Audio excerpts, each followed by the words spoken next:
नमस्कार, बहुत बहुत स्वागत आप सब लोगों का जीवन उत्साह न्यूज पर। मैं रमेश शर्मा। जैसा कि आपको हमेशा ये प्रयास करता हूं लेकर चलने का कि खासकर बड़सर क्षेत्र की जो जानकारियां हैं और बड़सर क्षेत्र की डेवलपमेंट को लेकर जिन जिन लोगों को आपके सामने ला सकूं और जो डेवलपमेंट को लेकर कहीं ना कहीं कोई भूमिका निभा सकते हों, ऐसे व्यक्तित्व से आपकी मुलाकात कराता रहूं। दोस्तों, मैं हमेशा ये प्रयास करता हूं कि अगर लोगों को सही जानकारी के साथ में उन लोगों के साथ मिलाया जाए जो लोग कहीं किसी न किसी रूप से इस क्षेत्र को डेवलप करने का कारण बने हैं, तो मुझे ये लगता है कि पब्लिक भी जागरूक होगी और जो वर्तमान में आज पॉलिटिशियंस हैं या वर्तमान में जो सामाजिक कार्य कर रहे हैं लोग, उनके लिए भी एक प्रेरणा बन सकती है। हमारी जिंदगी में नेगेटिव सोचने के लिए बहुत सारे कारण हो सकते हैं, लेकिन पॉजिटिव सोचने का केवल एक ही कारण है और वो है समाज के लिए सोचना, दूसरों के लिए सोचना। आज मैं आपके बीच में एक ऐसे व्यक्तित्व को लेकर आ रहा हूं जिन्होंने अपनी जिंदगी में 1978 से हिमाचल प्रदेश यूथ कांग्रेस के जनरल सेक्रेटरी के रूप में शुरुआत की। सन 1982 में वो HPMIDC के डायरेक्टर बने। 1983 में वो HP फॉरेस्ट कॉर्पोरेशन के नॉन ऑफिशियल डायरेक्टर बने और 1983 में ही कांगड़ा कोऑपरेटिव बैंक के भी नॉन ऑफिशियल डायरेक्टर रहे। 1983 में ही वो स्टेट ट्रांसपोर्ट अथॉरिटी के मेंबर भी रहे। इतनी सब अचीवमेंट करने के बाद में 1985 में वो नदौनता से विधायक बने और उसके बाद 1993 में फिर वो नदौनता से ही 98 तक विधायक रहे। आप समझ चुके होंगे मैं किन की बात कर रहा हूं। राजनीति में एक बड़ा चेहरा रहे हैं श्री मनजीत सिंह डोगरा जी। आज मैं इनको आपके बीच में इस मकसद से लेकर आ रहा हूं कि हम आजकल राजनीति की बात करते हैं तो कहीं ना कहीं चर्चा चलती है, बात होती है कि जो भी लोग इस क्षेत्र के रहे हैं डेवलपमेंट को लेकर, उन्होंने क्या क्या कार्य किए हैं। तो जिस व्यक्ति ने जो रोल निभाए हैं या जो आज के पॉलिटिशियन, आज के जो प्रतिनिधि निभा रहे हैं, उन सब बातों को हम किस तरह से कंपैरिजन कर पाएंगे, आखिर कैसे समझ पाएंगे कि किसने क्या किया है और कौन क्या करने जा रहा है या कौन क्या कर चुका है। इसी आशय पे मैं आज आपको उनसे मुलाकात कराने जा रहा हूं और हम उनसे जानेंगे कि उनके क्षेत्र में या उनके समय में जो उन्होंने कार्य किए हैं और आज जो वर्तमान में, चाहे वो पूर्व में बलदेव शर्मा जी 3 बार विधायक रहे हो, 2 बार अभी कांग्रेस से ही विधायक इंद्र लखनपाल जी रहे हो, ये 25 सालों का जो गैप है और मनजीत सिंह डोगरा का जो कार्यकाल था, इनके बीच में हम कैसे एक डिफरेंस क्रिएट कर पाएंगे कि क्या क्या काम हुए थे और क्या आज काम हो गए हैं, ताकि लोग जागरूक हों, लोगों को यह भी पता लगे कि कम से कम किस राजनेता ने क्या काम करके दिए हैं और जो कई बार गलतफहमियों का एक शिकार व्यक्ति हो जाता है वो भी क्लियर हो जाए। तो मैं मनजीत सिंह डोगरा जी को इस आशय से भी यहां पर लेकर आया हूं कि हम राजनीति का जो विश्लेषण है उनके माध्यम से बेहतर भी कर सकते हैं, क्योंकि उन्होंने अपने कार्यकाल को 2 बार निभाया है इस जनता के लिए। तो आप बने रहिए इस इंटरव्यू में। मैं इस इंटरव्यू को 2 हिस्सों में डालूंगा क्योंकि बहुत लंबा ना हो जाए, और इनसे हम सवाल पूछेंगे इस एरिया की डेवलपमेंट को लेकर, इनकी जिंदगी का क्या तजुर्बा रहा, कैसे इन्होंने शुरुआत करी और क्या आज राजनीति का जो ध्रुवीकरण हो रहा है उस ध्रुवीकरण से ये कितने सहमत हैं और कितने, क्योंकि अभी राजनीति में इनका कोई ज्यादा रोल रहा नहीं है, क्योंकि ये अभी एक अपनी जिंदगी अपने तरीके से जो भी है जी रहे हैं, लेकिन राजनीति का विश्लेषण बहुत अच्छा कर सकते हैं, जानकारियां बहुत अच्छी दे सकते हैं। और अगर आपको लगता है कि इनके कार्यों के अंदर जो बातें हुई हैं और आज जो डिफरेंस हैं और उनको आप अच्छे तरीके से समझ पाए, तो ग्राउंड पे जनता जागरूक भी होगी और इनका जो व्यक्तित्व है वो भी सामने आ जाएगा। मैं आपको एक चीज और भी बताना चाहूंगा कि जब हम छोटे छोटे थे तो हम जानते थे कि ये एक MLA के रूप में, क्योंकि नदौनता उस टाइम विधानसभा होती थी, तो हम ये कई बार हम इनके प्रोग्राम्स में भी गए हैं, देखे हैं। बहुत ही दबंग तरीके से ये काम करने वाले व्यक्ति थे। हालांकि आगे क्या हुआ क्या नहीं हुआ, आज हम इनसे भी उस पर थोड़ी सी चर्चा जरूर करेंगे, लेकिन मैं ये जानता हूं कि जितना भी इन क्षेत्रों के डेवलपमेंट को लेकर काम हुए थे, चाहे वो रोडों की लेकर बात, क्योंकि रोड्स एक बहुत मूलभूत सुविधा हमारे गांव के लिए होती थी, उस समय में मुझे याद है कि रोड्स को बनाने को लेकर, हर गांव तक पहुंचाने को लेकर इनका रोल सबसे बड़ा रहा है इस एरिया के अंदर। ये मैं व्यक्तिगत तौर से भी आपको बता रहा हूं, आप भी जानते हैं। तो इन सब चीजों का विश्लेषण हम कैसे करेंगे, कैसे इनसे बात करेंगे, इनसे ही करते हैं बात और चर्चा करते करते कुछ खास चीज़ों पे बात करेंगे और आप बने रहिए इस इंटरव्यू में। चलिए आपकी बात कराते हैं। हमारे आज के जो हमारे गेस्ट हैं श्री मनजीत सिंह डोगरा जी, फॉर्मर एमएलए नदौनता से ये रहे हैं। मनजीत सिंह डोगरा जी, आपका बहुत बहुत स्वागत है जीवन उत्साह न्यूज़ के स्टूडियो में। और आज हमने आपको यहाँ पर आमंत्रित किया है क्योंकि आप एक तजुर्बेकार व्यक्ति रहे हैं, 2 बार विधायक भी रहे हैं आप, और नदौनता हो चाहे बड़सर हो, पूरी राजनीति को आप बहुत अच्छे तरीके से जानते हैं। लोगों के बीच में आपका एक अलग पहचान रही है, कार्यों को लेकर आपने एक अलग अपनी भूमिका निभाई है। तो इसके लिए सबसे पहले तो आपका हमारे स्टूडियो में स्वागत है।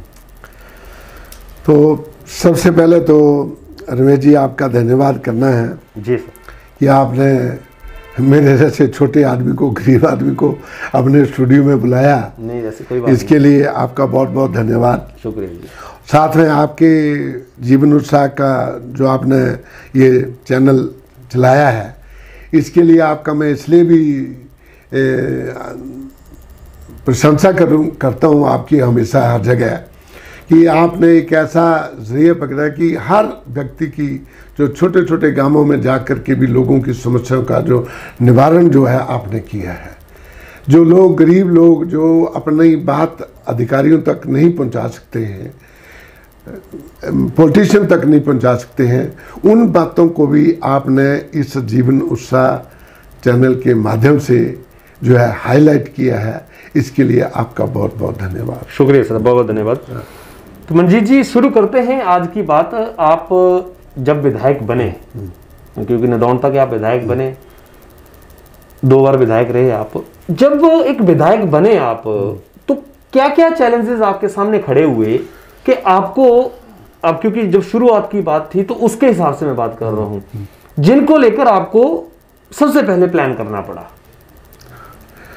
देखो रमेश जी, ऐसा है कि जब मैं 1985 में विधायक बना तो चैलेंज तो बहुत ज़्यादा थे जी। जब उससे पहले भी मेरा इस इलाके में मैं 1982 से लगातार काम कर रहा था जी। 78 से काम कर रहा था, लेकिन 82 से बहुत ही क्लोज उससे काम कर रहा था। कुछ काम तो हमने विधायक बनने से पहले ही कर दिए थे जी। लेकिन जब विधायक बना तो सीधा जो सवाल है वो विधायक के ऊपर ही उठता है कि इसने क्या किया क्या नहीं किया जी। तो चैलेंज बहुत बड़ा था जी। सारी सड़कें कच्ची थी, सब पुल कोई नहीं थे, ब्रिज मतलब यहाँ से हमारी जो ये सड़क है मैरे से धनेटा, ये सड़क कच्ची थी जी। गलोड़ वाली कच्ची थी, बाबा बालकनाथ वाली कच्ची थी, बिजड़ से बड़सर हमारी ये कच्ची थी, सब रोड कच्चे थे हमारे। तो स्कूल कोई नहीं थे, बहुत कम स्कूल थे, 2-3 स्कूल, एक बड़ा, एक 11 ग्राम में, जोड़ियम में, या ये बनी में, गलोड़ में, बिजड़ में ये स्कूल थे। बहुत मतलब बहुत ज़्यादा शिक्षा का बड़ा प्रॉब्लम थी लोग बच्चों को। हेल्थ की बड़ी प्रॉब्लम थी, स्पेशली हेल्थ की जी। पानी की बड़ी समस्या थी, यहाँ पानी की बहुत ही बड़ी समस्या थी।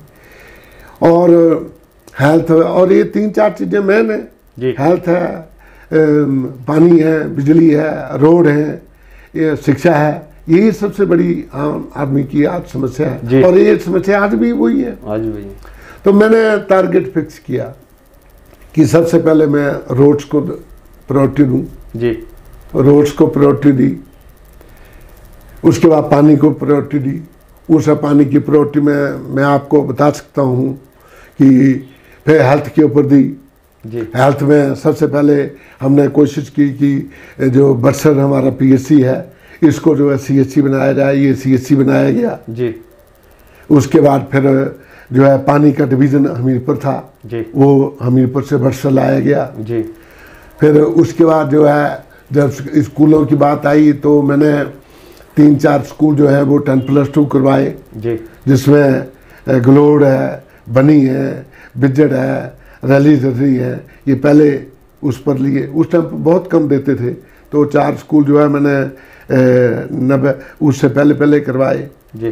तो फिर बहुत सारे काम है, यानी सड़कें पानी इतनी की Baba Balaknath drinking water supply scheme जो है 100 गांव के लिए बनाई जी, 100 विलेज के लिए बनाई बाबा बालकनाथ, जो पूरे बिजर ट्रक सवारी तक उसका पानी जो है वो आता है।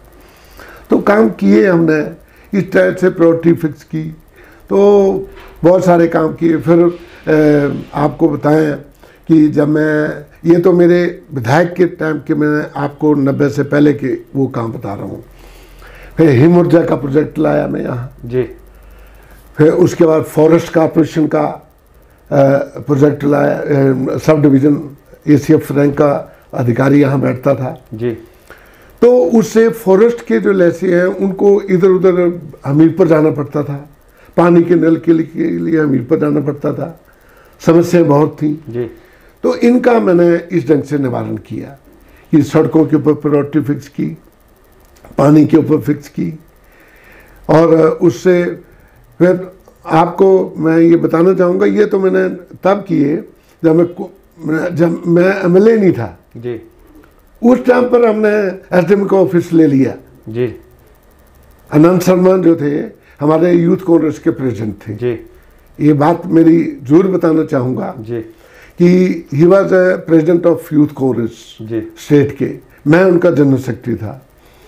तो संजय गांधी जी की जब डेथ हो गई 1980 में जून में, तो उसके बाद राजीव जी को इंदिरा जी जो हैं वो रिज़ाइन करवा लिया, वो पायलट थे इंडियन एयरलाइन में, उनसे रिज़ाइन करवा दिया और उनको महामंत्री बनाया गया। तो हमारी यूथ कांग्रेस की वजह से अनंत शर्मा जी हमेशा दिल्ली जाते थे, हम लोग उनके साथ जाते थे, तो राजीव जी से मिलना जुलना होता था। तो प्रभाव एक यूथ कांग्रेस का बहुत बड़ा प्रभाव था उस टाइम पर जी, यूथ कांग्रेस से। अनंत शर्मा जी बड़े वोकल ब्रिलियंट आदमी रहे, वो बहुत ही अच्छे नेतृत्व वाले लीडर हैं वो जी, और उन्होंने यूथ कांग्रेस को बहुत बढ़ाया आगे। तो उन दिनों इंदिरा जी ने एक फैसला किया कि हर चीफ मिनिस्टर जो है वो महीने में 2 बार नहीं तो 1 बार प्रदेश कांग्रेस के ऑफिस में जरूर जाए। अच्छा, तो रामलाल जी चीफ मिनिस्टर हुआ करते थे, तो वो ऑफिस में आते थे पार्टी के, हमने घेर लिया उनको। जी, ये हमारे साथ मेरे साथ दोस्त रहे हैं, मित्र रहे हैं, जो अभी जिला कांग्रेस के अध्यक्ष हैं राजेंद्र साहब जी, जी, ये हमारी बहुत घनिष्ठ मित्रता थी। हम सब ने मिल करके काम किया, लेटर लिखा और रामलाल जी को पकड़ा और हमने ले लिया, SDM का ऑफिस ले लिया यहाँ। जी, हम कुछ भी नहीं थे, कुछ नहीं, ये बात बड़ी है। उसके बाद फिर मैं कॉरपोरेशन का डायरेक्टर था, फॉरेस्ट कॉरपोरेशन का, तो ठाकुर देवी सिंह फॉरेस्ट मिनिस्टर थे, उनसे रेंज ले ली मैंने यहाँ बक्सर में, रेंज ऑफिस से यहाँ था, हमीरपुर था हमारा रेंज ऑफिस जी। फिर उसके बाद कॉरपोरेशन का सब डिवीजन लाया मैं यहाँ, उसके बाद हिम ऊर्जा का ऑफिस लाया यहाँ। ये सारे काम मैंने 90 से पहले किए। अच्छा, मनजीत सिंह डोगरा जी, इसमें तो कोई शक नहीं है कि बड़सर की डेवलपमेंट को लेकर आपकी बड़ी महत्वपूर्ण भूमिका है। चाहे वो SDM ऑफिस की बात आप कर रहे हैं, एक व्यक्तिगत होने के नाते, एक DSP ऑफिस भी आपके माध्यम से ही यहाँ पर आया, इवन कोर्ट भी यहाँ पर आपके माध्यम से ही आया, और यहाँ पर चाहे वो बड़सर डिग्री कॉलेज की बात आप कर रहे हैं या जो भी चीजें हैं, वो आपने उसमें कोई भी कमी नहीं छोड़ी। इतनी सारी चीजें डेवलपमेंट आपने उस टाइम में की, आपके माध्यम से हुई। 15 साल बलदेव शर्मा जी यहाँ पर विधायक रहे, 10 साल में अभी कांग्रेस पार्टी के भी विधायक रह रहे हैं। तो इन 25 सालों में बड़सर की डेवलपमेंट को लेकर क्या चीज आप कहना चाहेंगे, कहाँ कमियां हुई और क्या चीज हुई और क्या नहीं हुई? ऐसा है रमेश जी, जब मैंने ये 2-3 चीजें आपको बताई जी, कि जब बिजड़ में 93 में फिर मैं जब MLA बना जी, तो मैंने बिजड़ में सब तहसील दी जी, उसके बाद फिर ITI बनी में दी जी, उसके बाद DSP ऑफिस आया यहाँ, उसके बाद सब जज का कोर्ट भी यहाँ। 16 दिसंबर 1997 को, 16 दिसंबर 1997 को जो है सब जज कोर्ट जो है वो हमीरपुर में खुला। कोई यहाँ खुलना था, बक्सर में ही खुलना था, बिल्डिंग हायर हो चुकी थी, सेशन जज साहब खुद आए यहाँ पर, लेकिन किसी कंट्रोवर्सी पड़ गई कोई रेंट की बिल्डिंग की जी। वो बिल्डिंग की रेंट की कंट्रोवर्सी पड़ गई तो तहसीलदार साहब ने फैसला किया कि ओके नहीं होगा, यहाँ नहीं हो, लेकिन इसको हम आज से ही शुरू। और वो 16 दिसंबर 1997 को स्टैंप बन गई, कोर्ट बटसर के नाम से खुला 16 दिसंबर 1997 को बटसर एट हमीरपुर। उसका कोर्ट का नंबर मुझे मालूम नहीं जी। लेकिन ये हुआ।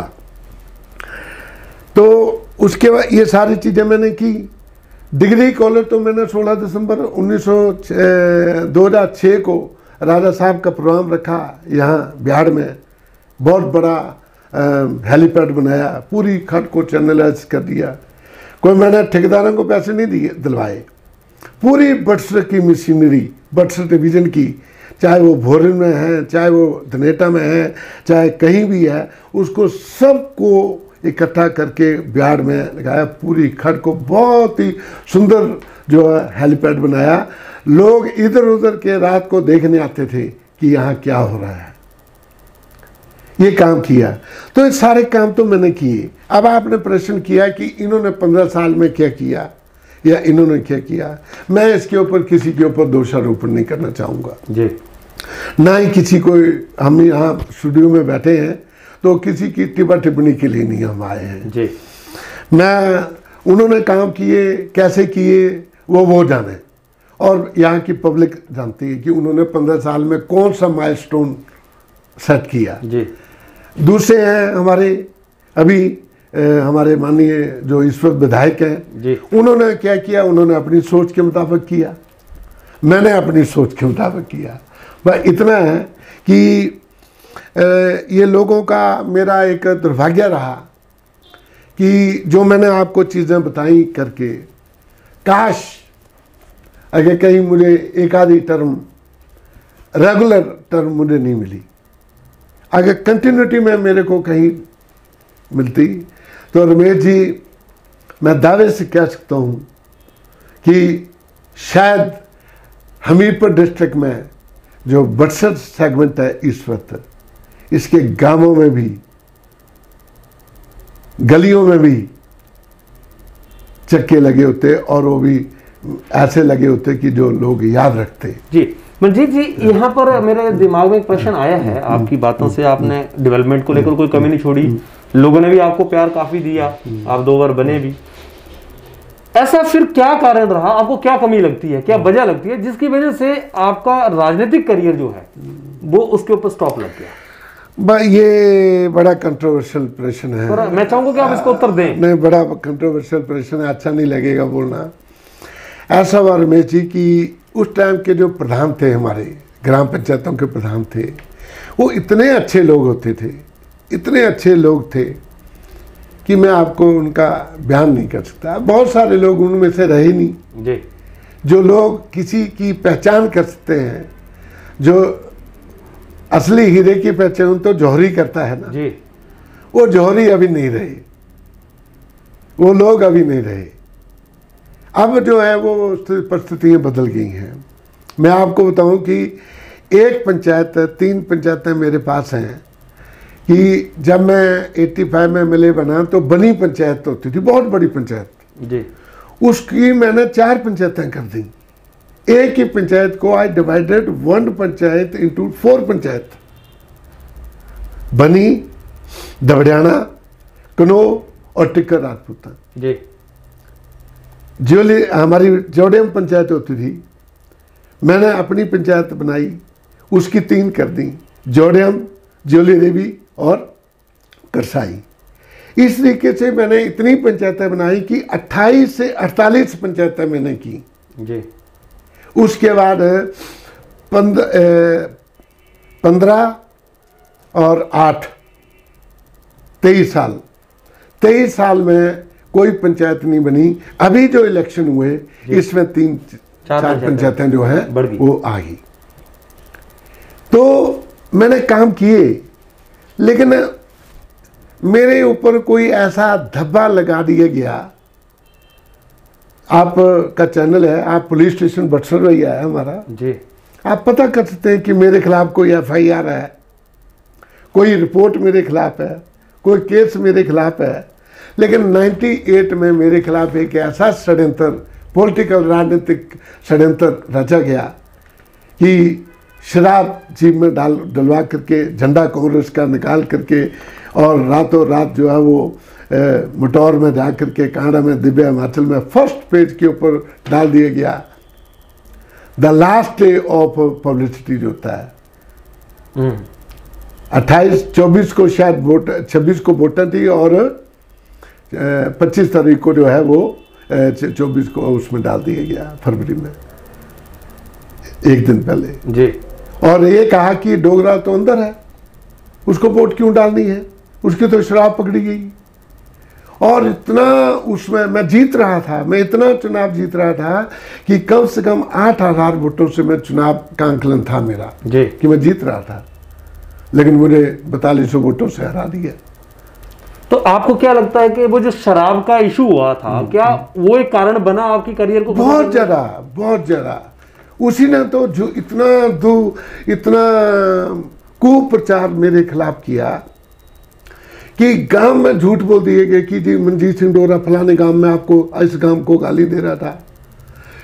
मतलब प्रचार का टोटल ढंग ही बदल दिया, तरीका ही बदल दिया। यानी एक बात को, जो झूठ है उसको 100 बार जा करके गांव में जाकर ऐसा दूर प्रचार, ऐसा मतलब प्रचार कर रहे हो, इतना छोटे तरीके से वो प्रचार हुआ है 98 में कि मैं आपको बता नहीं सकता। तो दोस्तों, आज मैंने आपकी मुलाकात कराई मनजीत सिंह डोगरा जी, जो कि बड़ी चर्चित हस्ती इस क्षेत्र के लिए हैं, और ये पहले पार्ट में मैंने आपको इनको मिलाया है। दूसरे पार्ट में भी इनको मैं मिलाऊंगा, क्योंकि बहुत लंबा डिस्कशन करना कई बार पॉसिबल नहीं हो पाता है, देखना मुश्किल हो जाता है। तो अगले हिस्से के लिए मैं आपको अगले पार्ट तक लेकर चलूंगा, और आप बने रहिएगा। अगले हिस्से में दोबारा इनसे जो बाकी बातें हैं वो करेंगे और जानेंगे इनसे क्षेत्र की डेवलपमेंट को लेकर क्या क्या भूमिका इनकी रही है और किस तरह से पार्टी जो है वो आगे काम करने के लिए तैयार है।